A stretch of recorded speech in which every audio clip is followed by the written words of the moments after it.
Hello all welcome back to the another short video. మరి ఏంటి మరి సాటర్డే వచ్చింది, సందడేం లేదా? ఈ రోజు కూడా సర్ది తిని పీజీలో పండుకోవడమేనా అంటే లేదుగా, నేను ఇంటికి వచ్చాగా. So all my viewers, introducing you my second house. ఇది కడపలో ఉన్న మా పిన్ని వాళ్ళ ఇల్లు. అద్దు పైన బాల్కనీలో తట్టకేసుకుని తింటుంది ఆ పిల్లన చెల్లి.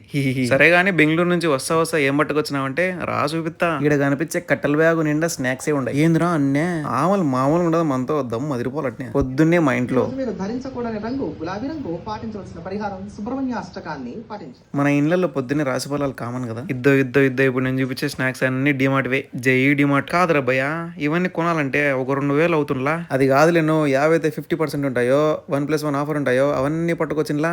మొత్తం 15 నూర్లేనా? 15 నూర్లరా సంచి. చాలా మేలు కదరా.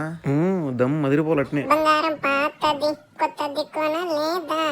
ఇవి కాక మా ఇంట్లో ఇంకా కొన్ని లడ్డులు కూడా ఉన్నాయి, డ్రై ఫ్రూట్ లడ్డూలు. ఈ రోజు మా ఇంట్లో టిఫిన్ ఏంది అంటే ఇట్ ఈస్ సమ్ రెడ్ పండు మిర్చి మిక్సీ కేసింగ్ గిర్ర అని కొట్టింగ్ దెన్ రెడ్ చట్నీ కమ్మింగ్. ఇంత సోదెందుకులే గానీ ఎర్రకారము, కొబ్బరి చట్నీ, తర్వాత బొంబాయి చట్నీ.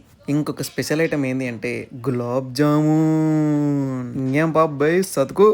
ఒక మంచి హోమ్ మేడ్ కడప కారం దోశ తిని చాలా రోజులేదు. అందుకే ఈరోజు మంచిగా కారం దోశ వేపించుకొని ఎర్రకారం పట్టించి దానిపైన పొడి వేసి చట్నీతో తింటా అంటే ఉంటుందన్న సామిరంగా.